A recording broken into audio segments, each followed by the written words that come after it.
Students इस समय जगह जगह प्रैक्टिकल्स का ड्यूरेशन है और फाइनल एग्ज़ाम्स भी बहुत नज़दीक हैं, तो इसलिए एक शॉर्ट रिव्यू है टॉपिक्स वाइज, चैप्टर वाइज कि कहाँ किस चैप्टर में क्या क्या चीज़ें इंपॉर्टेंट हैं, किस तरीके से हैं और किस तरीके से आपको इसमें वर्क करना है। तो कुछ इंपॉर्टेंट हाइलाइट्स मैं आपको गाइड कर रहा हूँ, उस पर आप फोकस करेंगे जिससे कि आपको चीज़ें अच्छे से समझ में आ जाएं और शॉर्ट में आप टीचर से उनके वाइवा क्वेश्चंस को या फिर जो आपके फाइनल एग्ज़ाम्स के जो क्वेश्चन आते हैं उसमें आप अच्छे से अपना आंसर करने की एबिलिटी अपने अंदर में डिज़र्व करें। तो स्टूडेंट्स कुछ बेसिक चीज़ों को लेकर के ही हम बात करेंगे। यहाँ इस समय कंप्लीट चैप्टर डिटेल्स नहीं है, केवल चैप्टर का एक शॉर्ट रिव्यू है जिससे कि आप चीज़ों को समझ सकें।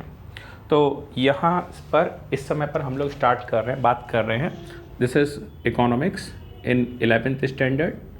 सो इस इकोनॉमिक्स के अंदर से हम लोग पहली बात कर रहे हैं थ्योरी ऑफ डिमांड। स्टूडेंट्स यहाँ कई सारी चीज़ों पर टीचर की तरफ से क्वेश्चन पूछा जा सकता है, जैसे कि एक बहुत इंपॉर्टेंट टॉपिक है डिमांड, तो आगे जाकर के डिमांड और फिर उसके बाद सप्लाई ऑफ इलास्टिसिटी काफ़ी कुछ इस पर बेस करता है। तो आपको बहुत अच्छे से ये डिमांड का टॉपिक समझ में आना चाहिए। पहले की वीडियोज़ में काफ़ी हद तक ये क्लियर किया जा चुका है कि वांट्स अलग चीज़ है और डिज़ायर अलग चीज़ और डिमांड एक तीसरी अलग चीज़। किसी चीज़ को खरीद लेने की आपके अंदर में कैपेसिटी है, फाइनेंशियल एलिजिबिलिटी है और उस चीज़ को खरीद लेने के लिए आपके अंदर कीन डिज़ायर भी है, बहुत तेज आपका मन भी है कि मैं इस सामान को खरीद लूँ और आप अपने पैसे को उस सामान पर तुरंत से खर्च कर देने के लिए तैयार हैं। तो अगर ये तीनों फैक्टर्स आपको एक साथ मिल जाएंगे तब किसी चीज़ की जाकर के डिमांड बनेगी।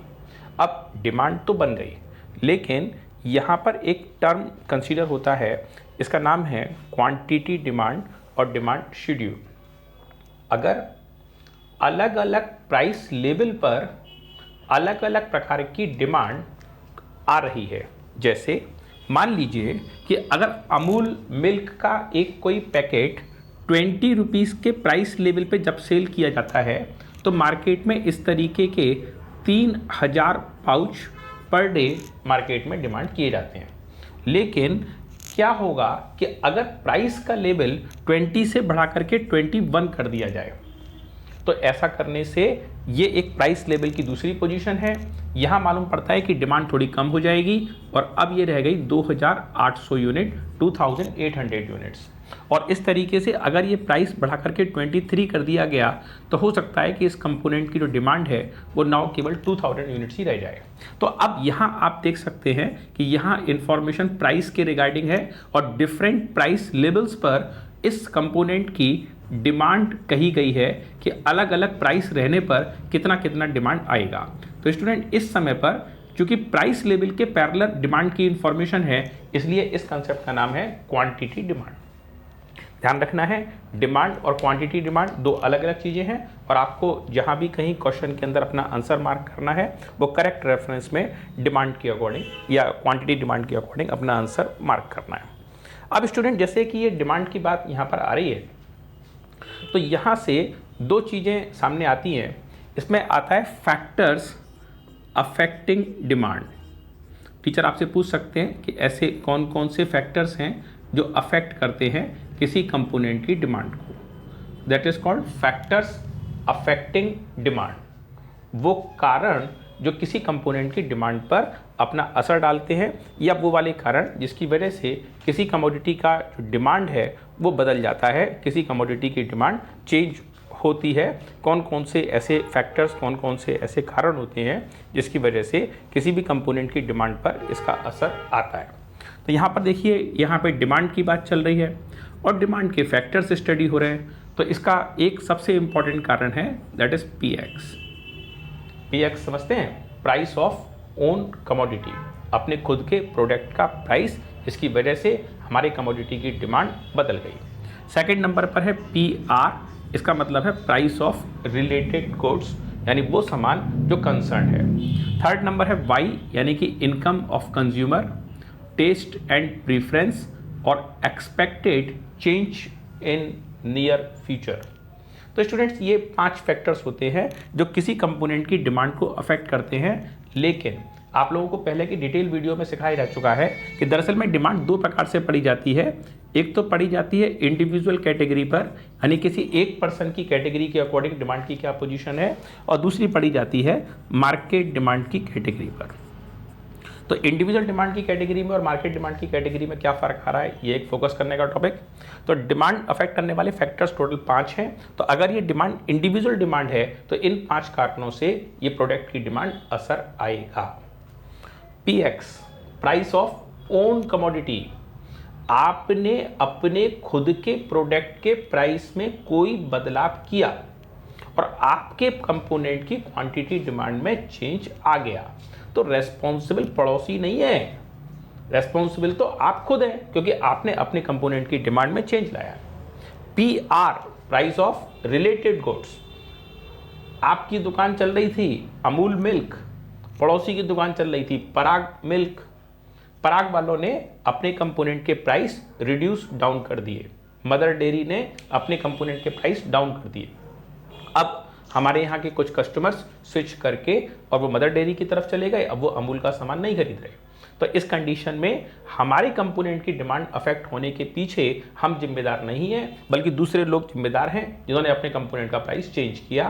That factor is called PR, the price of related goods. Third number, income. अगर किसी पर्सन की इनकम बदल जाएगी, जैसे किसी पर्सन की इनकम पहले 5,000 रुपये महीना थी, तो वो पर्सन अपना छोटा सा हिसाब किताब में लिमिटेड थिंग्स को, कमोडिटीज़ को परचेज करके अपना इंतजाम किए हुए था। लेकिन जैसे ही पर्सन की इनकम बढ़ी तो तुरंत से उसने पुराना वाला कॉन्सेप्ट छोड़ दिया और अब वो पर्सन नए कॉन्सेप्ट्स के अकॉर्डिंग वर्क करने में इन्वॉल्व है और अब उसको वर्किंग करने का बेनिफिट मिल रहा है। तो दिस इज कॉल्ड वाई, यानी income of the consumer. Person की इनकम बदल जाने पर कंपोनेंट की डिमांड बदल जाएगी। किसी पर्सन की इनकम पहले 4,000 रुपये महीना थी, बेचारा बीड़ी पिया करता था। अब क्या हुआ कि पर्सन की इनकम 50,000 रुपये पहुँच गई, तो उसने बीड़ी को छोड़ कर के सिगरेट पीना चालू कर दिया। तो इनकम थोड़ी सी बढ़ गई भाई, तो इनकम बढ़ गई तो उसने बीड़ी की डिमांड तो छोड़ दी। तो अब क्या हुआ, मार्केट में इंडिविजुअल कैपेसिटी पर बीड़ी की डिमांड अब नहीं आ रही, अब सिगरेट की डिमांड आ रही। पर्सन की इनकम 5 लाख रुपए रोज हो गई, अब उसने जो है सिगरेट भी छोड़ दी, अब वो सिगार पिएंगे। तो ऐसा करने से इनकम बदल जाती है, तो अब वो 5 लाख कमाने वाला बीड़ी नहीं पी रहा। तो जैसे इनकम बदली, पर्सन तो वही है, जब इनकम बदली तो डिमांड में असर आया कि नहीं आया? आया। That is called taste and preference. उम्र के साथ और बहुत सारे फैक्टर्स के साथ टेस्ट एंड प्रीफरेंस में बदलाव आता है, इसकी वजह से डिमांड बदल जाती है। आप 10 रुपये का नोट किसी छोटे बच्चे को दीजिए जो कि प्ले ग्रुप के स्टैंडर्ड का स्टूडेंट है, और उसको बोलिए आपके पास 10 रुपये है, आप अपनी पसंद का सामान ले लीजिए। तो वो 10 रुपये के पसंद के सामान में हो सकता है कि वो कोई चिप्स का पैकेट ले ले, या वो हो सकता है कि कोई टॉफ़ीज़ ले ले, तो वो अपनी पसंद के इस तरह के आइटम्स टेक ओवर करेगा। आप 10 रुपये का नोट किसी 8th 9th में पढ़ने वाले बच्चे को दीजिए, तो हो सकता है कि वो आइसक्रीम खाना प्रेफर करे। और आप 10 रुपये का नोट किसी 25 ईयर्स वाले कैंडिडेट को दीजिए, तो हो सकता है कि वो तंबाकू खाना या सिगरेट पीना या और अपनी पसंद का कोई और बर्गर या मोमोज खाना पसंद करे, वो टॉफ़ी वॉफ़ी में दिमाग नहीं लगाएगा। तो जैसे जैसे उम्र बदलती जाती है वैसे वैसे टेस्ट एंड प्रेफरेंस में बदलाव आता है। Expected change in near future. निकट भविष्य में किसी भी सामान के अंदर क्या क्या चेंज आ जाने वाले हैं, that is called expected change. अब स्टूडेंट, जैसे कि यहाँ पर इंडिविजुअल डिमांड और मार्केट डिमांड आती है, तो ये मार्केट डिमांड को अफेक्ट करने वाले भी कुछ फैक्टर्स हैं, और इन फैक्टर्स में ये वाले जो 5 फैक्टर्स हैं वो first of all age it is common है। ये फैक्टर्स में है PX, सेकंड नंबर पर है PR, नेक्स्ट है Y, T और E, और इनके साथ में कुछ फैक्टर्स और भी हैं जो कि अपना इफेक्ट इस कमोडिटी पर, इस प्रोडक्ट की डिमांड पर डालते हैं। इसमें एक है N। N का मतलब होता है the number of forms market में, या नंबर ऑफ कंज्यूमर्स कितने हैं जो मार्केट में प्रोडक्ट की डिमांड पर अपना असर डाल रहे हैं। तो ये फैक्टर्स हैं। इसमें एक आता है सीजनल चेंजेस S। अगर मौसम का परिवर्तन आएगा तो भी कंपोनेंट की डिमांड पर इसका असर जरूर आएगा। तो मौसम का परिवर्तन, मौसम का असर भी प्रोडक्ट की डिमांड पर अपना असर, अपना इम्पैक्ट क्रिएट करता है। तो स्टूडेंट, ये फैक्टर्स हैं जो किसी कमोडिटी की इंडिविजुअल डिमांड और मार्केट डिमांड को असर करने वाले फैक्टर्स हैं। That is called theory of demand. अब थ्योरी ऑफ डिमांड में चाहे तो डिमांड इंडिविजुअल थी और चाहे तो डिमांड मार्केट थी, दोनों कंडीशनों में आपने एक बात कॉमन समझी कि दोनों ही जगह पर जो फर्स्ट फैक्टर था वो पीएक्स था। पीएक्स का मतलब प्राइस ऑफ ओन कमोडिटी, आपके अपने खुद के प्रोडक्ट के प्राइस में चेंजेस आए हैं और इसी की वजह से ये चेंजेस कंपोनेंट की डिमांड को असर अपने तरीके से डाल रहे हैं। तो स्टूडेंट्स यहाँ पर एक बहुत इंपॉर्टेंट चीज़ आती है और अक्सर टीचर्स पूछते भी हैं पेपर्स में, तो ये आपको आना चाहिए। तो यहाँ पर जो डिमांड है, ये डिमांड दो प्रकार से चेंज करती है और एक होता है मूवमेंट और एक होता है शिफ्ट। आपको ध्यान रखना है स्टूडेंट्स कि जो मूवमेंट और जो शिफ्ट है, इसमें डिमांड अफेक्ट करने वाले इतने फैक्टर्स अभी हमने पढ़े थे एक सेकेंड पहले। तो फैक्टर्स जो डिमांड को अफेक्ट कर रहे थे वो थे पीएक्स, पीआर, वाई, टी, ई। ये इंडिविजुअल डिमांड के फैक्टर्स है। ध्यान रखिए कि इसमें से केवल एक सबसे पहले वाला पीएक्स, तो मूवमेंट का कारण केवल एक है, वो है पीएक्स। और मूवमेंट के पीएक्स के कारण को छोड़ करके बाकी जितने भी कारण हैं वो सारे के सारे कारण शिफ्ट के कारण हैं। यानी ये वाले सारे के सारे कारण जो लिखे जाएंगे वो कौन सी कैटेगरी में लिखे जाएंगे? शिफ्ट की कैटेगरी में। जबकि जो मूवमेंट का रीज़न है वो केवल एक है, पीएक्स। आपने अपने खुद के कंपोनेंट की प्राइस में चेंज किया है, बदलाव किया है, तो इसी की वजह से मूवमेंट का असर यहाँ पर आ गया। अब स्टूडेंट्स, मूवमेंट जो होता है वो दो प्रकार से होता है। एक होता है एक्सटेंशन, इसका मतलब ये है कि डिमांड बढ़ गई, और एक है कॉन्ट्रैक्शन, यानी कि मतलब ये है कि डिमांड कम हो गई। कॉन्ट्रैक्शन और एक्सटेंशन, एक्सटेंशन डिमांड का बढ़ना और कॉन्ट्रैक्शन डिमांड का कम होना। अब स्टूडेंट्स,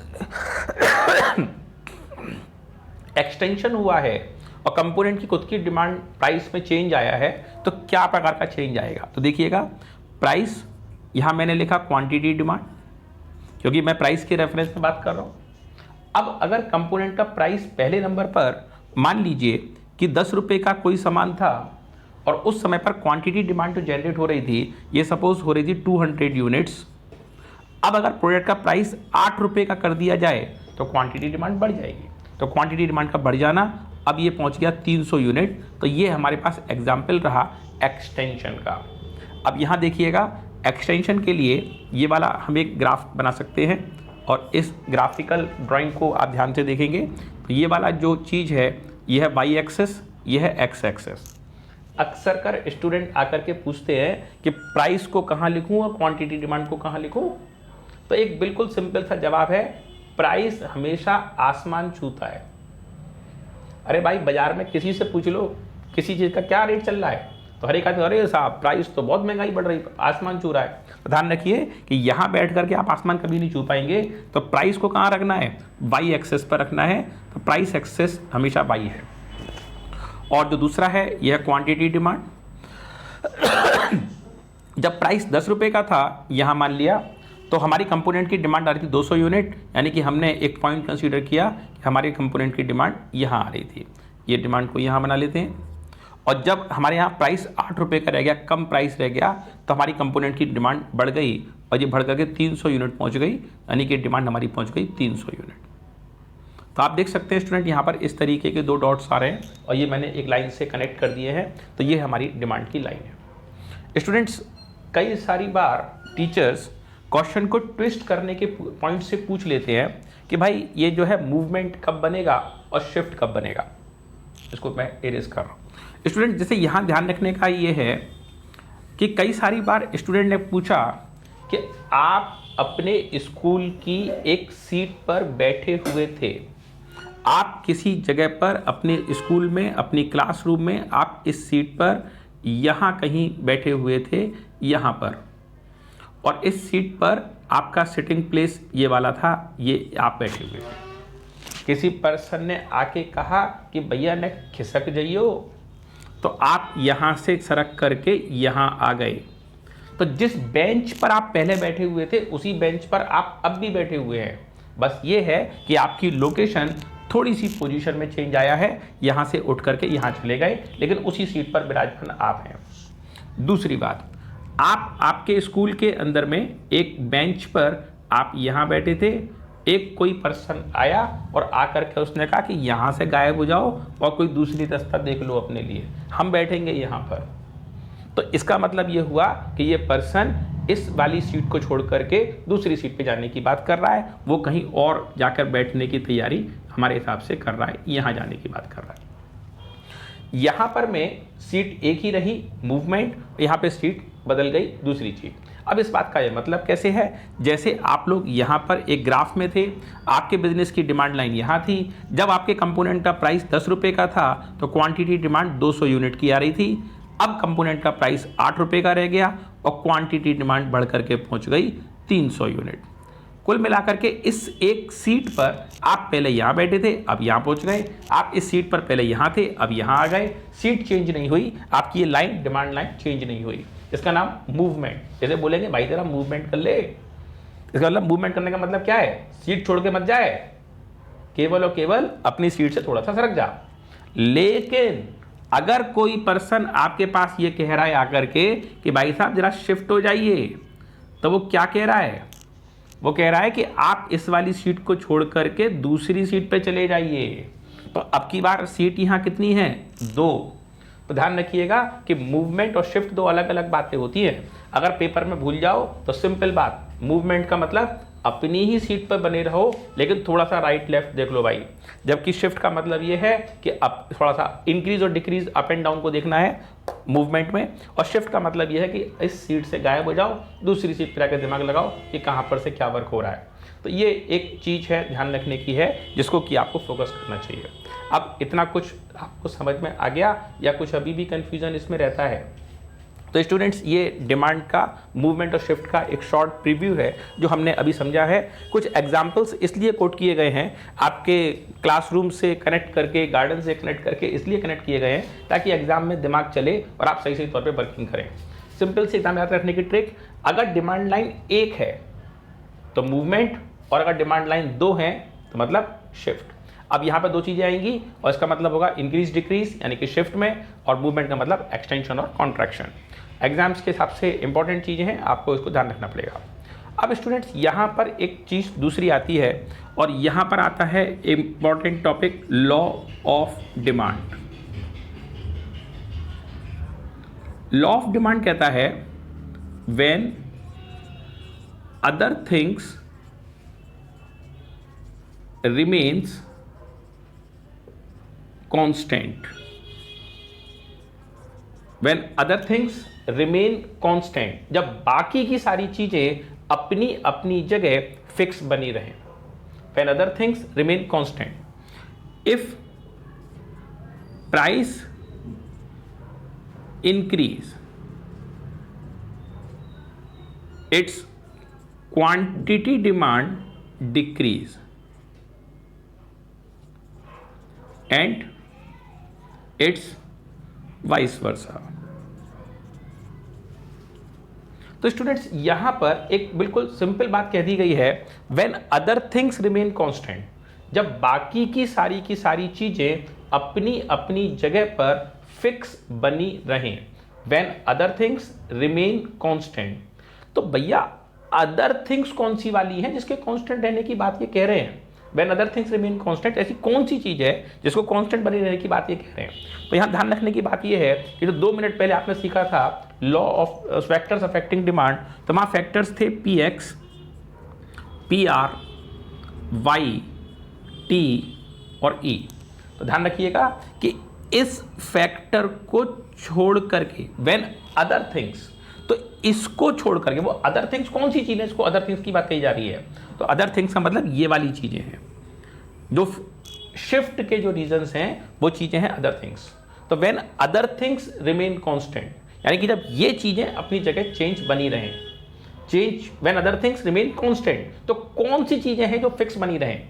ये वाली चीज़ें फिक्स बनी रहें। तो when other things remain constant, if the price increase, अगर कमोडिटी का प्राइस इंक्रीज करता है तो क्वांटिटी डिमांड डिक्रीज, तो ऐसा करने से कंपोनेंट की क्वांटिटी डिमांड डिक्रीज हो जाती है। तो ये एक इंपॉर्टेंट फैक्टर है जो लॉ ऑफ डिमांड के अंदर वर्क करता है। तो स्टूडेंट्स, यहाँ पर पेपर में लॉ ऑफ डिमांड के बिना तो डिमांड का टॉपिक इनकम्प्लीट ही है। तो आपको ध्यान रखना है कि टीचर आपसे इंटरोगेशन के समय, वाइवा के समय पूछ सकते हैं कि लॉ ऑफ डिमांड बताइए। तो आपने कहा सर लॉ ऑफ डिमांड बिल्कुल simple, when other things remain constant, if the price increase quantity demand decrease, and it's quantity demand decrease इस quantity price, if price decrease the quantity demand increase, it वाला inverse relationship. Teacher कह रहा है मुझे आपकी सारी बात समझ में आ गई, बस मुझे ये बता दो कि कौन सी अदर थिंग्स हैं जो स्टैंड बाय बनी रहनी चाहिए, जिसमें कोई चेंज नहीं आना चाहिए। तो यहाँ पर आपको मैंने इस चीज़ को इलिस्ट्रेट किया है बोर्ड पर कि इन चीज़ों को फिक्स रहने की बात चल रही है। पी एक्स अपनी जगह से ऊपर नीचे अप एंड डाउन में चेंज आएगा। अब स्टूडेंट्स यहाँ पर एक दो चीज़ें और हैं जो कि आपको फोकस करनी है in terms of law of demand. तो लॉ ऑफ डिमांड्स के कंसर्निंग जो इंपॉर्टेंट चीज़ें आपको फोकस करनी है that is assumptions, that is called assumptions of law of demand. Assumptions of law of demand या लॉ ऑफ डिमांड अजम्पशंस कह सकते हैं। लॉ ऑफ डिमांड अजम्पशंस क्या हैं और किस तरीके से वर्क करती हैं, कौन कौन सी चीज़ों में इसमें कंडीशंस हैं, अजम्पशंस लगी हैं, उस पर आपको फोकस करना है। So assumptions of law of demand आसान है, कोई कठिनाई की बात नहीं है। देखिएगा, आपने 2 मिनट पहले सीखा था कि लॉ ऑफ डिमांड बहुत सारे कारणों से आता है। तो लॉ ऑफ डिमांड में आता है P X, P R, Y, T और ई। तो स्टूडेंट्स ये जो फैक्टर है इसका नाम है P R, the price of related goods. तो अजम्पशन कहती है there should be no change in the price of related goods. ये अजम्पशन है कि इस सामान में प्राइस में कोई प्रकार का चेंज नहीं आएगा। There should be no change in the income of the consumer, there should be no change in the taste and preference of the consumer, there should be no change or no expected change in near future. तो ये सारे के सारे factors हैं, कारण हैं जो assumptions की गिनती में गिने जाते हैं। स्टूडेंट्स यहाँ ध्यान रखने का बात है कि अजम्पशंस एक इंपॉर्टेंट एस्पेक्ट है। अजम्पशंस का मतलब वो कारण, वो रीजंस जहाँ पर लॉ ऑफ डिमांड अपना अपना असर डालता है। अब स्टूडेंट्स यहाँ पर लॉ ऑफ डिमांड हो गया और अजम्पशंस हो गए, तो अगले नंबर पर इसमें आता है एक्सेप्शंस। ऐसा कब होगा जब ये लॉ ऑफ डिमांड काम नहीं करेगा? एक्सेप्शंस। अजम्पशंस कंडीशंस, कारण, परिस्थितियां। एक्सेप्शंस वर्क करेगा ही नहीं। तो exceptions of law of demand कौन कौन सी कंडीशन होंगी? तो exceptions of law of demand कौन कौन से हैं? नंबर 1 है articles of distinctions. Articles of distinctions, distinctions मतलब यूनिक, डिस्टिंक्ट, ऐसे सामान जो नॉर्मली इस धरती पर आसानी से अवेलेबल नहीं है, डिस्टिंक्ट है, बहुत ही यूनिक है, बहुत ही रेयर है। तो ऐसे सामानों पर लॉ ऑफ डिमांड एप्लीकेबल नहीं होता है। The sword of Tipu Sultan, Mysore राज्य से एक बड़े प्रभावशाली राजा हुए टीपू सुल्तान, और उनका काफ़ी रोल है। तो इस टीपू सुल्तान के समय की एक इनकी सोर्ड, एक इनकी तलवार है जो म्यूज़ियम में रखी गई है।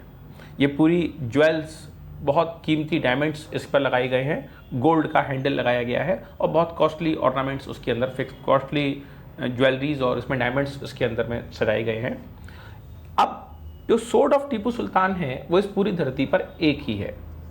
अब उस पूरी धरती पर एक सोर्ड है ना। अब क्या हुआ कि एक बार का ऑक्शन हुआ, तो ऐसा होने पर मान लीजिए कि ये एग्जाम्पल से मैं बात कह रहा हूँ कि सपोज ये एक बार अपनी ये सोर्ड ऑक्शन होने पर 12 करोड़ रुपीस में ये सोर्ड सेल आउट हुई।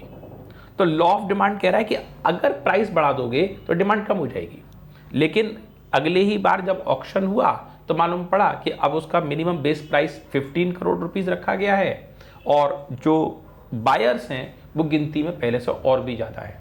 तो अब ये जो डिस्टिंक्ट मटेरियल है तो इसको खरीदने के लिए बहुत सारे लोग खरीदना चाहते हैं। तो ये डिस्टिंक्ट आर्टिकल्स पर यानी कि यूनिक आइटम्स पर लॉ ऑफ डिमांड एप्लीकेबल नहीं होता है। सेकंड है गिवन गुड्स।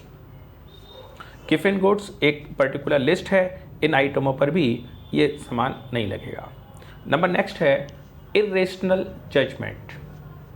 इर्रेशनल जजमेंट का मतलब ये है कि जो बात पर्सन कह रहा है वो कुछ लॉजिकल नहीं है, वो कोई एक नॉर्मल इंसान की बात नहीं है, वो कोई एक सीधी सीधी सी बात नहीं है। जैसे इर्रेशनल जजमेंट, मतलब जो जजमेंट है, जो वर्किंग का रेस्पॉन्स है वो ठीक नहीं है। आप कहीं गए और आपने दुकानदार को पूछा कि भाई तुम सेब कैसे दे रहे हो, एप्पल कैसे दे रहे हो। दुकानदार कह रहा था आप 100 रुपये किलो दे रहे हैं, लीजिए बढ़िया सामान है। हमने कहा सामान तो बढ़िया है, 120 रुपये किलो दोगे। आप दुकानदार को आपका ये रेस्पॉन्स शायद है कि समझ में ना आए और दुकानदार आपसे ये कहे कि भाई आप क्या कह रहे हैं, एक बार रिवाइज और रिव्यू कर लीजिए, शायद मेरे सुनने में गड़बड़ कर ली। आपने कहा नहीं मैं 120 रुपये के प्राइस कह रहा हूँ। तो दुकानदार के हिसाब से आप एक नॉर्मल पर्सन है या एक इर्रेशनल पर्सन है। इर्रेशनल पर्सन है क्योंकि इस तरीके के नेचर या इस तरीके का आंसर ऑलमोस्ट दुकानदार को सुनने में नहीं मिलता है। तो स्टूडेंट्स अल्टीमेटली बात ये है कि articles of distinctions, given goods और साथ में इर्रेशनल जजमेंट, इन केसेस में लॉ ऑफ डिमांड काम नहीं करेगा। This is called exceptions to law of demand. तो ये लॉ ऑफ डिमांड की एक्सेप्शंस थी जो आपने अभी 1 बाय 1 स्टडी की। अब स्टूडेंट्स यहाँ से आगे इसमें आता है मूवमेंट और शिफ्ट, हम लोग डिस्कस कर लिए हैं। लॉ ऑफ डिमांड के कंसर्निंग इंपॉर्टेंट एस्पेक्ट्स इतना ही है जिस पर कि हमें फोकस करना चाहिए। फैक्टर्स कौन कौन से कारण होते हैं जो इंक्रीज़ को और डिक्रीज़ पर अपना असर डालते हैं, और इन चीज़ों को लॉ ऑफ डिमांड की कैटेगरी में पढ़ा जाता है। यहाँ से आगे स्टूडेंट्स 2 चीज़ें हैं, एक है सब्सटीट्यूट गुड्स और एक है कॉम्प्लीमेंट्री गुड्स। सब्सटीट्यूट गुड्स वो गुड्स होते हैं जो एक दूसरे के प्लेस पर यूज़ किए जाते हैं। आप गुड नंबर 1 यूज़ कीजिए या आप गुड नंबर 2 यूज़ कीजिए, तो इसको that is called substitute goods. तो सब्सटीट्यूट गुड्स वो गुड्स होते हैं जिसमें कि आप कोई एक सामान यूज़ करेंगे तो उस समय पर दूसरा सामान आप यूज़ नहीं करेंगे। सपोज आपके सिर में दर्द हो रहा है और सिर में दर्द के लिए आपको ट्रीटमेंट टैबलेट चाहिए, तो आपने कंसर्न वेंडर को पूछा है कि भाई तुम्हारे यहाँ पर विक्स एक्शन 500 है टैबलेट। दुकानदार कह रहा था विक्स एक्शन 500 तो नहीं है लेकिन एनासिन है और सिर दर्द में ये भी उतनी ही कामयाब है। तो हमने कहा ठीक है भाई, हमारे तो सिर में दर्द हो रहा है तो हमें एनासिन दे दे। तो ऐसी कंडीशन में अगर हमने एनासिन खा लिया है तो अब हम विक्स एक्शन 500 नहीं खाएंगे, क्योंकि हमारा काम विक्स एक्शन 500 की जगह दूसरी टैबलेट से चल जाएगा। That is called substitute goods. ऐसे प्रोडक्ट जिसमें एक समय में एक सामान आप यूज़ करेंगे और एक सामान के यूज़ कर लेने के बाद जो दूसरे अल्टरनेट्स हैं उसको आप कंज्यूम नहीं करेंगे। Second is called substitute goods के बाद कॉम्प्लीमेंट्री गुड्स। कॉम्प्लीमेंट्री गुड्स वो गुड्स होते हैं जिसमें एक गुड के साथ में पैरेलली उसी समय पर आपको दूसरे गुड की ज़रूरत भी पड़ती है। आप अकेले एक सामान यूज़ नहीं कर सकते, आप फर्स्ट सामान यूज़ करेंगे तो साथ में सेकंड सामान भी आपको पैरेलली यूज़ करना ही पड़ेगा। That is called complementary goods. तो सब्सटीट्यूट गुड्स और कॉम्प्लीमेंट्री गुड्स 2 प्रकार के गुड्स हैं। सब्सटीट्यूट एक समय में एक सामान और कॉम्प्लीमेंट्री एक समय में दोनों सामान। तो सब्सटीट्यूट और कॉम्प्लीमेंट्री को एक साथ यूज़ करने का या कंसेप्ट क्लियर होना जरूरी है। एक होते हैं इन्फीरियर गुड्स और एक होते हैं सुपीरियर या नॉर्मल गुड्स। अगर किसी पर्सन की इनकम बढ़ जाने पर, अगर किसी पर्सन की इनकम बढ़ जाने पर, इनकम राइज कर जाने पर, बढ़ जाने पर, अगर पर्सन ने प्रोडक्ट चेंज कर लिया, पहले वो पर्सन कंज्यूम कर रहा था प्रोडक्ट ए और अब वो पर्सन यूज कर रहा है प्रोडक्ट बी, तो पर्सन की इनकम बढ़ गई और पर्सन ने प्रोडक्ट बदल लिया, कंपोनेंट ए से ये पर्सन चला गया कंपोनेंट बी पर। तो अब जो कंपोनेंट बी है as per this example that will be called superior goods, और जो प्रोडक्ट उसने छोड़ दिया, कई बुक्स में सुपीरियर गुड्स और कई बुक्स में नॉर्मल गुड्स बातें की है, और अगर जो प्रोडक्ट उसने छोड़ दिया यानी ए component that is called inferior goods. तो 2 प्रकार के गुड्स हैं, एक इन्फीरियर और एक सुपीरियर। तो इन्फीरियर गुड्स वो होगा जिसमें कि कंज्यूमर जो सामान यूज कर रहा था अब वो सामान को इग्नोर कर देगा, जो सामान को पर्सन ने इनकम बढ़ जाने के कारण से छोड़ दिया दैट इज कॉल्ड इन्फीरियर, और जो सामान वो अब आगे कंटिन्यू करेगा that will be called normal goods यानी सुपीरियर गुड्स। तो यहाँ पर स्टूडेंट 4 प्रकार के गुड्स आते हैं, इन गुड्स के रिगार्डिंग आपको जानकारी होना जरूरी है। तो अल्टीमेटली ये सारी चीज़ें लॉ ऑफ डिमांड को अफेक्ट करती हैं, और कैसे कैसे अफेक्ट करती हैं, कौन से इसमें रीजंस बनते हैं, क्या क्या कारण बनते हैं, इस चीज़ को आपको ध्यान देना है।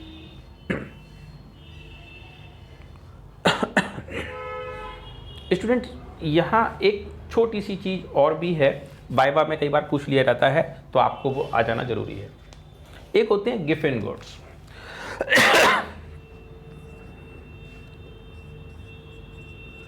गिफिन गुड्स प्रोफेसर गिफिन ने सजेस्ट किए थे। गिफिन गुड्स के अंदर प्रोडक्ट के प्राइस और प्रोडक्ट की क्वांटिटी डिमांड में पॉजिटिव रिलेशन होता है। एक्चुअली प्रोफेसर गिफिन एक सीनियर स्टैटिस्टिशियन थे, इकोनॉमिस्ट थे।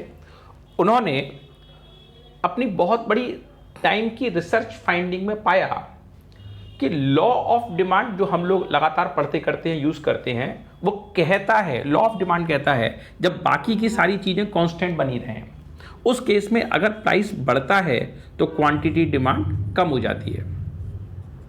तो ये प्रोफेसर गिफिन का एक नॉर्मल प्रेजेंस था फॉर नॉर्मल लाइफस्टाइल पर्सन। लेकिन उन्होंने ये भी देखा कि सोसाइटी में ऐसे बहुत सारे लोग हैं जिनके पास गरीबी है, वो बहुत ज़्यादा पुअर हैं, उनकी इकोनॉमिक कंडीशन, इकोनॉमिक वेल्थ बहुत ज़्यादा पुअर है। They have very very limited option to eat और टू सर्वाइव।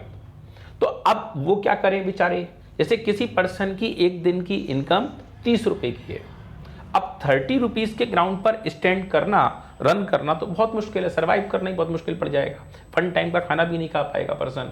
तो उस पर्सन ने 30 रुपये के हिसाब से अपने लिए कुछ इंतजाम ढूंढा है कि मैं क्या करूं। तो 30 रुपये के हिसाब से अब मैं क्या करूं, ये ढूंढने के लिए उसने एक छोटी सी दुकान देखी सड़क किनारे, और वो 30 रुपये में पर्सन को 4 रोटी प्रोवाइड करा देता है और एक वो कोई सब्जी प्रोवाइड करा देता है। तो उसका काम 4 रोटी 1 सब्जी से चल जाता है। अब क्या हुआ, पर्सन क्या करता है कि 30 रुपये की कीमत में 4 रोटी, 1 सब्जी और एक कोई और अचार वगैरह ले लेता है और इससे पर्सन का काम चलने लगता है। अब क्या हुआ कि पर्सन के लिए रोटी की कीमत जो पहले 4 रुपये चल रही थी वो 5 रुपये हो गई, मार्केट में रेट बढ़ गई। तो पर्सन की इनकम तो बढ़ी नहीं, इनकम तो 30 रुपये की है और मार्केट में 4 रुपये से प्राइस बढ़ गया, 5 रुपये पहुंच गया। तो अब वो पर्सन कैसे खाना खाएगा? तो ऐसी कंडीशन में पर्सन ने हिसाब लगाया कि मेरे पास हैं तो 30 रुपये और मुझे खाना भी खाना है और मुझे अपना पेट भी भरना है और 30 रुपये में ही भरना है। लेकिन 30 रुपये में जो डाइट पहले आ रही थी वो डाइट अब नहीं आ पाएगी। तो पर्सन ने ऐसी स्थिति में क्या किया कि अचार को खरीद लेना बंद कर दिया और इसकी जगह पे सब्जी और रोटी का कंजम्पशन थोड़ा सा और बढ़ा दिया ताकि उसका पेट भर जाए। अब देखा जाए तो अगर रोटी के दाम बढ़े थे तो डिमांड कम आनी चाहिए थी, लेकिन यहाँ ऐसा नहीं हुआ। रोटी की डिमांड, प्राइस बढ़ी तो प्राइस और डिमांड और बढ़ गई, क्योंकि ये प्रोडक्ट अपने आप में गिफिन गुड्स की डेफिनेशन में आ रहा है और यहाँ पर वो प्रोडक्ट्स हैं जिसको कि कंज्यूमर बाउंड है कि उसको परचेस करना ही है। तो Giffen goods are those goods which have positive relationship in between quantity, demand and its price. तो कई बार पेपर में पूछा जाता है कि गिफिन गुड्स कौन से प्रकार के गुड्स होते हैं। ऐसा ही कई बार लाइफ सेविंग ड्रग्स में भी आता है, वहाँ पर पर्सन को सामान खरीदना है तो वो खरीदेगा ही, उसके पास कोई दूसरा ऑप्शन इस काम के लिए अब नहीं है कि वो दूसरे चॉइसेस की तरफ को चला जाए। स्टूडेंट्स, यहाँ हमारे पास था लॉ ऑफ डिमांड। अब हमें एक बिल्कुल शॉर्ट प्रीव्यू और करना है और इसका नाम अब होगा इलास्टिसिटी ऑफ डिमांड। अभी जो हम बात कर रहे थे वो कर रहे थे लॉ ऑफ डिमांड, और जो बात अब करेंगे that will be called elasticity of demand. That is called law of demand, जो अभी हम पढ़े थे, और अब हमें डिस्कस करना है इलास्टिसिटी ऑफ डिमांड। बहुत बहुत मिलते जुलते से, बहुत ही नज़दीक, बहुत ही पास के टॉपिक है। आपको बिल्कुल शॉर्ट में बताने की कोशिश की जाएगी, कुछ ट्रिक्स समझाई जाएंगी जिससे आप टॉपिक को आसानी से याद कर सकेंगे। लॉ ऑफ डिमांड कह रहा है कि अगर प्राइस बढ़ता है तो क्वांटिटी डिमांड कंपोनेंट की कम हो जाएगी, और अगर प्राइस कम हो जाता है तो क्वांटिटी डिमांड बढ़ जाएगी। इसका मतलब इनवर्स रिलेशन है प्राइस और क्वांटिटी डिमांड में, अगर बाकी की सारी चीज़ें अपनी अपनी जगह कांस्टेंट बनी रहती हैं तो ऐसी कंडीशन में ये लॉ ऑफ डिमांड कह रहा है। हम किसी डॉक्टरी की पढ़ाई होने वाली क्लास में जाकर के बैठे और वहाँ डॉक्टर टीचर, यानी वो पर्सन जो डॉक्टर भी हैं और एज ए टीचर नए स्टूडेंट्स को सिखा रहे हैं, डॉक्टर बनने वाले स्टूडेंट को सिखा रहे हैं, तो उन्होंने बताया कि जब कभी बॉडी हीट करेगी, टेम्परेचर बढ़ जाएगा, तो टेक्निकल लैंग्वेज में दैट इज कॉल्ड फीवर। अब इस फीवर को कम करना है और बॉडी टेम्परेचर को डाउन करना है तो आपको एक दवाई देनी पड़ेगी, कालपोल। तो लॉ ये कहता है मेडिकल साइंस में कि अगर फीवर है और फीवर को कम करना है तो कालपोल ड्रग दी जाएगी। अब एक स्टूडेंट ने हैंड रेस किया कि सर मान लीजिए कि पेशेंट 3 साल का बच्चा है, और सर मान लीजिए कि पेशेंट 25 साल का एक लड़का या लड़की है, और सर मान लीजिए कि पेशेंट 60 साल का एक पर्सन है, और सर मान लीजिए पर्सन 110 साल के अंकल जी, ग्रैंडफादर टाइप की अंकल जी, आंटी जी कुछ है। तो क्या एक बराबर की क्वांटिटी और क्या ये कालपोल की ही ड्रग, यही ड्रग बुखार कम करने के लिए इन सारे केसेस में बराबर का काम करेगी?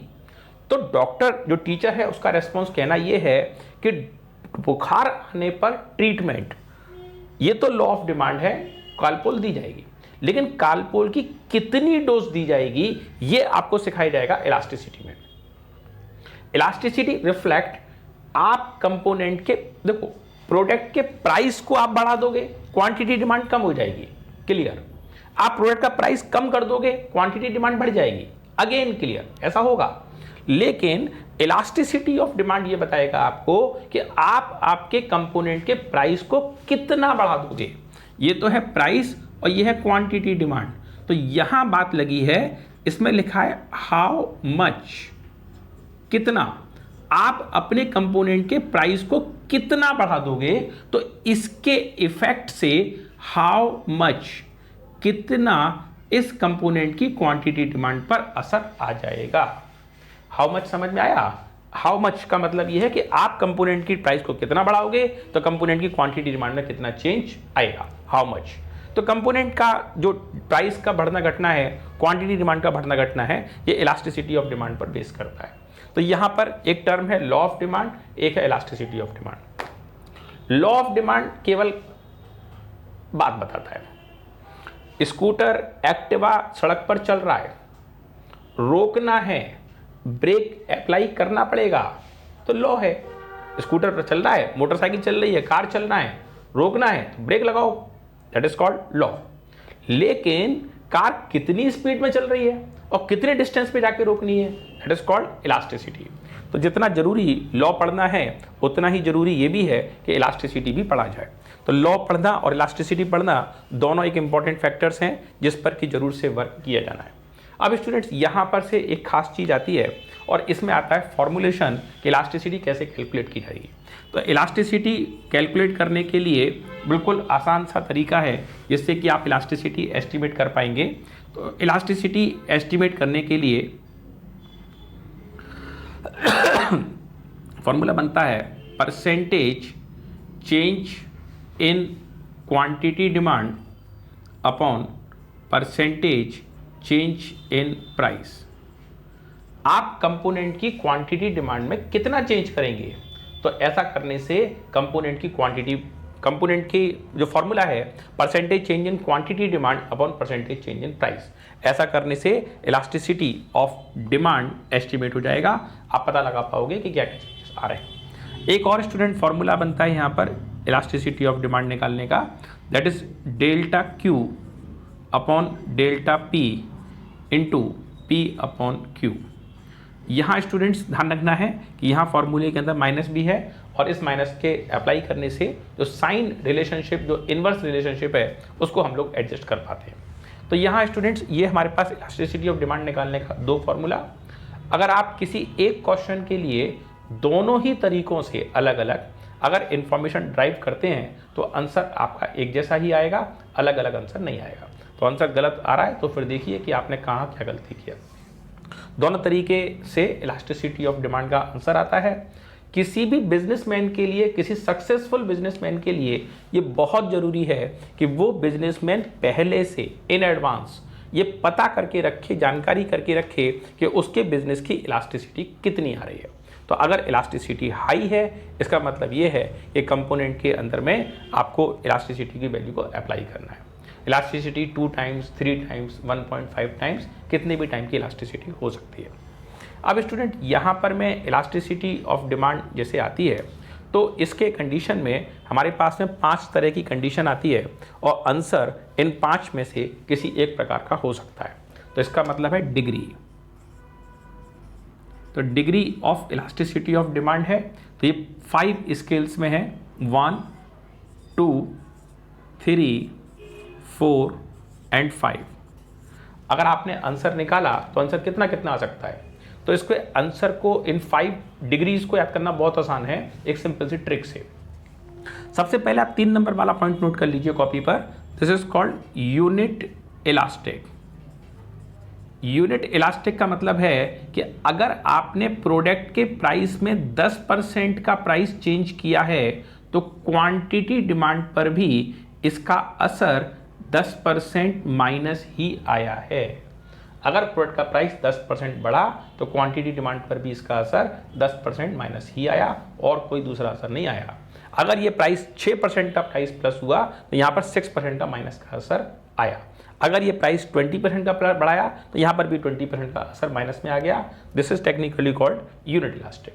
तो यूनिट इलास्टिक का मतलब होता है कि जो असर प्राइस पर आ रहा है वही असर क्वांटिटी डिमांड पर भी आ रहा है। सेकेंड नंबर है that is called more than unit elastic. अब ये मोर देन यूनिट इलास्टिक क्या होता है? मतलब ये है कि प्राइस जो आपने बढ़ाया था वो आपने 10% प्लस किया था, लेकिन क्वांटिटी डिमांड पर इसका असर 12%, 15%, 18% माइनस में चला गया। तो असर ज़्यादा क्रिएट हुआ है, that is called more than elastic. Third number आता है, fifth number, perfectly elastic. Perfectly elastic का मतलब ये है कि आपने तो प्रोडक्ट के प्राइस में केवल 10% ही चेंज किया, लेकिन जो क्वांटिटी डिमांड थी उस पर इसका असर इनफाइनाइट है, बहुत लंबे तौर पर इसका असर आया है। That is called perfectly elastic demand. यहाँ ऊपर की टर्म है लेस देन इलास्टिक और ये है परफेक्टली इन इलास्टिक। स्टूडेंट कई बुक्स में इसको रिवर्स ऑर्डर में भी लिखाया गया है और इसको ऊपर लिख दिया, इसको नीचे लिख दिया, वो भी चलता है और दोनों तरीके से बात ठीक है। आप इसको अपने एंगल से कर सकते हैं और वैसे ज़्यादातर बुक्स में परफेक्टली इलास्टिक डिमांड को ऊपर ही लिखा गया है। तो अभी में यहाँ पर लेस देन है, मतलब ये है कि आपने तो प्राइस 10% का चेंज किया था, लेकिन क्वांटिटी डिमांड पर उसका असर जो आया है वो कम समय का इसका असर जनरेट हुआ। तो परफेक्टली इलास्टिक डिमांड एक अलग टर्म। तो अभी आपको इलास्टिसिटी ऑफ डिमांड के रिगार्डिंग बात सिखाई गई कि ये किस तरीके से वर्क कर रहा है। कोई और भी अगर डाउट है तो ज़रूर से आप डिस्कस कर सकते हैं। यहाँ पर मैं एक बस आखिरी इस इलास्टिसिटी ऑफ डिमांड को लेकर के टर्म आती है, इसमें आता है factors affecting price elasticity of demand. वैसे तो स्टूडेंट 3 प्रकार की इलास्टिसिटी है, प्राइस, इनकम और क्रॉस, लेकिन आपके सिलेबस अकॉर्डिंग टू आपको एक ही पढ़नी है, प्राइस इलास्टिसिटी। प्राइस इलास्टिसिटी में कौन कौन से कारण हैं जो किसी प्राइस इलास्टिसिटी को अफेक्ट कर सकते हैं? नॉर्मली किसी एक एक्टिवा चलाने वाले को, मोटरसाइकिल चलाने वाले को, कार चलाने वाले को, एरोप्लेन चलाने वाले को, पायलट को ये पता होता है कि मेरे व्हीकल में कितना फ्यूल है, कितना पेट्रोल, कितना डीजल, जिस किसी व्हीकल से वो चलता है फ्यूल से चलता है, और इस फ्यूल के सहारे मैं कितना डिस्टेंस, कितने आगे तक का डिस्टेंस ट्रैवल कर सकता हूँ। तो ये जानकारी एक बेसिक इन्फॉर्मेशन होती है जो नॉर्मली किसी पर्सन को पता होती है। तो अगर कोई पर्सन को ये जानकारी है कि मेरे व्हीकल के अंदर 2 लीटर फ्यूल है और इसकी वजह से मैं अगले 60 किलोमीटर 70 किलोमीटर रन कर सकता हूँ, तो दिस इज कॉल्ड एक नॉर्मल बेसिक बात। लेकिन ऐसे कौन कौन से कारण होंगे जहाँ पर कि ये इलास्टिसिटी अफेक्ट कर जाएगी, जहाँ पर ये इलास्टिसिटी असर कर जाएगी, जहाँ पर ये इक्वल नहीं चलेगी? तो नंबर 1 है नेचर ऑफ कमोडिटी। सामान अगर पेरिशेबल नेचर का है, जल्दी से खराब हो जाने वाला सामान है, तो उसकी इलास्टिसिटी अलग प्रकार से चलती है। और अगर कोई सॉलिड गुड्स है जो लंबे समय जल्दी से खराब नहीं होता है, नॉन पेरिशेबल है, तो उसकी इलास्टिसिटी अलग प्रकार से चलती है। तो नेचर ऑफ कमोडिटी ये एक कारण है जो इलास्टिसिटी ऑफ डिमांड पर अपना असर डालता है। नेक्स्ट नंबर है अवेलेबिलिटी ऑफ सब्सटीट्यूट। एक सामान के मार्केट में कितने सब्सटीट्यूट हैं? एक सामान के बहुत सारे अल्टरनेट हैं, एक सामान का कोई अल्टरनेट है ही नहीं। तो दोनों कंडीशनों में सब्सटीट्यूट में होने वाला अंतर असर डालता है कंपोनेंट की क्वांटिटी डिमांड के ऊपर। मल्टीपल यूजेस, अगर एक सामान के बहुत सारे यूज हो सकते हैं तो ये भी एक कारण है जो कि प्रोडक्ट की डिमांड पर अपना असर डालता है।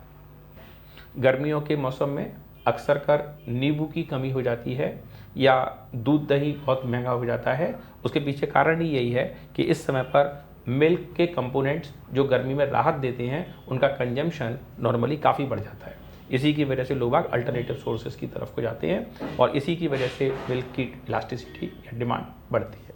अब इसके बाद से इसमें आता है पोस्टपोनमेंट ऑफ यूज़। अगर किसी सामान का यूज़ आप आगे के लिए पोस्टपोन कर सकते हैं कि ठीक है हम सामान आज यूज़ नहीं कर रहे, कल यूज़ कर लेंगे, तो पोस्टपोनमेंट ऑफ यूज़ एक इंपॉर्टेंट फैक्टर है जो कि एक कारण बनता है। इनकम लेवल ऑफ बायर, अगर इनकम लेवल ऑफ बायर बदल जाएगी तो डेफिनेटली डिमांड भी, इलास्टिसिटी भी बदलेगी। नेक्स्ट नंबर है हैबिट ऑफ कंज्यूमर्स। अगर कंज्यूमर की हैबिट में चेंज आ जाएगा तो इलास्टिसिटी ऑफ डिमांड में भी चेंज आएगा। नेक्स्ट नंबर आता है proportion of income spent on commodity. कोई पर्सन अपनी इनकम का कितना बड़ा पार्ट खर्च कर रहा है। मान लीजिए किसी पर्सन की इनकम 5,000 रुपये है और वो 4,000 रुपये खर्च कर रहा है, तो भैया बहुत बड़ी बात खर्च कर रहा है, तो यहाँ इलास्टिसिटी अलग प्रकार से अफेक्ट करेगी। किसी पर्सन की इनकम 5,000 रुपये की है, वो 5 रुपये खर्च कर रहा है, तो ये एक बड़ा अमाउंट नहीं है, वो आसानी से ये पैसे खर्च कर सकता है। प्राइस लेवल, इसमें कोई बदलाव आएगा तो डेफिनेटली इलास्टिसिटी इसमें अफेक्ट करेगी। टाइम पीरियड, कितने समय में वो सामान को कंज्यूम करना है, यूज़ हो रहा है, ये भी एक फैक्टर है जो किसी कमोडिटी की डिमांड को अपना असर करता है, अफेक्ट करता है। तो स्टूडेंट्स, ये हमारे पास 2 चैप्टर्स का थॉरोली रिवीजन रहा और जो भी आपके आगे के टॉपिक्स आएंगे उस पर भी हम लोग रिवीजन आगे और करते रहेंगे। लेकिन इन 2 टॉपिक्स के सहारे आपको 2 ही टॉपिक नहीं, आगे के 2 topic elasticity, law of supply और इलास्टिसिटी ऑफ सप्लाई भी क्लियर हो जाएगा, क्योंकि डिटो बिल्कुल वैसे ही हैं, सिवाय एक चेंज के साथ कि law of demand inverse relation है प्राइस एंड क्वांटिटी डिमांड। अगर प्राइस बढ़ता है तो क्वांटिटी डिमांड कम होती है, that is law of demand. Law of supply इसका जस्ट रिवर्स है, अगर प्राइस बढ़ता है तो क्वांटिटी सप्लाई भी बढ़ जाती है, अगर प्राइस कम होता है तो क्वांटिटी सप्लाई भी कम होती है, यानी वहाँ पर पॉजिटिव रिलेशन है, दोनों जने एक ही डायरेक्शन में एक ही तरफ को दौड़ रहे हैं। तो स्टूडेंट, ये एक बेसिक डिफरेंस है और इस डिफरेंस के साथ ही हमें आगे बढ़ना होगा। सेम ऐसा का ऐसा ही, वही के वही फॉर्मूले, सब कुछ वही का वही लॉ ऑफ सप्लाई में अप्लाई होता है। Percentage change in quantity supply upon percentage change in price. तो आपके इसी वीडियो के थ्रू 2 की जगह 4 चैप्टर्स रेडी कराने की कोशिश की गई, पूरे थॉरोली रिवाइज कराया गया, चीज़ों को समझाया गया कि आखिर चीज़ें किस तरह से वर्कआउट हो रही हैं। तो स्टूडेंट जरूर से प्रैक्टिस कीजिए, रिवाइज कीजिए, इससे काम बन जाए। Thanks students for joining this class.